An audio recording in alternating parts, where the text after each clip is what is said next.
नमस्कार। कल है 3 मार्च 2026 यानी पूर्ण चंद्र ग्रहण। तो क्या आप भी डरे हुए हैं कि क्या कल कोई नेगेटिव एनर्जी को मैं अट्रैक्ट करूंगा या क्या करूं और क्या ना करूं, जिसकी वजह से पॉजिटिविटी और अबंडेंस मेरी लाइफ में बढ़ जाए और नेगेटिविटी से मैं दूर रहूं। तो हमारी आज की वीडियो है आपके लिए। मैं हूँ दीप मणिका। मैं एक टैरो कार्ड रीडर हूँ, वैदिक एस्ट्रोलॉजर हूँ, न्यूमरोलॉजिस्ट हूँ, आकाशिक रिकॉर्ड्स रीडर हूँ, यानी आपकी एक स्पिरिचुअल गाइड हूँ। चंद्र ग्रहण होता क्या है? जब पृथ्वी की छाया चंद्रमा पर पड़े तो इस फिनोमिना को हम चंद्र ग्रहण कहते हैं। एस्ट्रोनॉमिकली ये बड़ा ही इंपॉर्टेंट इवेंट माना गया है और एस्ट्रोलॉजिकली हम ये मानते हैं कि ये चेंजेस का टाइम है। अब चेंजेस कैसे? नेगेटिव और पॉजिटिव दोनों आपके पर्सपेक्टिव पे डिपेंड करता है, बट हमें तो पॉजिटिव चेंजेस ही चाहिए, तो उसके लिए मैं आपको कुछ रेमेडीज जरूर बता के जाऊंगी आज।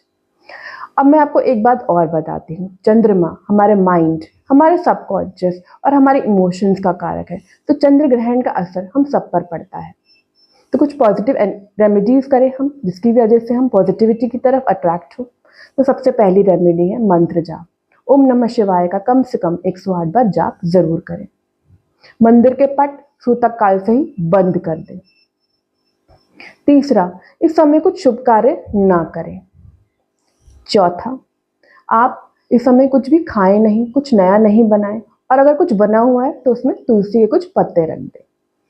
अब ये ग्रहण शुरू कब से हो रहा है? कल दोपहर 3:20 से ग्रहण शुरू होगा और 6:47 तक शाम ये ग्रहण चलेगा। तो लगभग 3 घंटे कुछ मिनट का है ये ग्रहण। लेकिन सूतक काल ग्रहण शुरू होने के 9 घंटे पहले से ही लग जाता है, यानी सूतक काल लग जाएगा सुबह 6:20 से।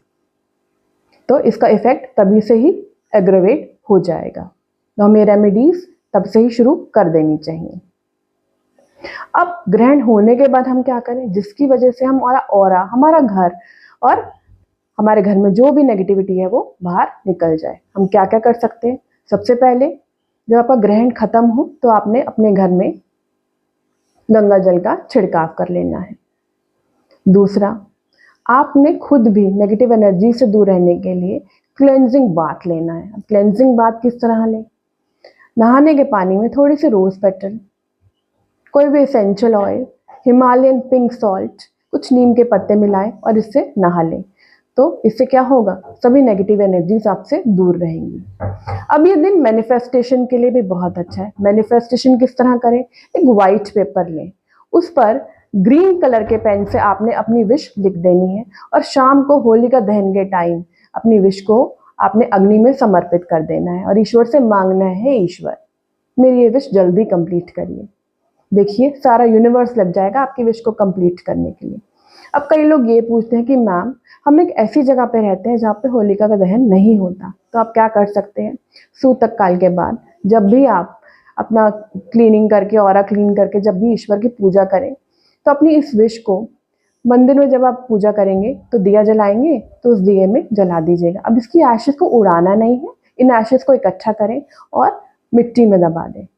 देखिए आपकी विश कितनी जल्दी कंप्लीट होती है और कितनी पॉजिटिविटी आती है आपकी लाइफ में। नमस्कार, आज के लिए इतना ही। फिर मिलेंगे कुछ नई रेमेडीज के साथ, कुछ नई वीडियोस के साथ, कुछ नई नॉलेज के साथ। जय श्री राम। आशा करती हूँ आपको मेरी वीडियोस अच्छी लगती होंगी और आपकी लाइफ कुछ आसान भी हो रहेगी, प्रॉस्पेरिटी भी आती होगी मेरी रेमेडीज करके। अगर ऐसा है तो do like and subscribe my channel and share my videos.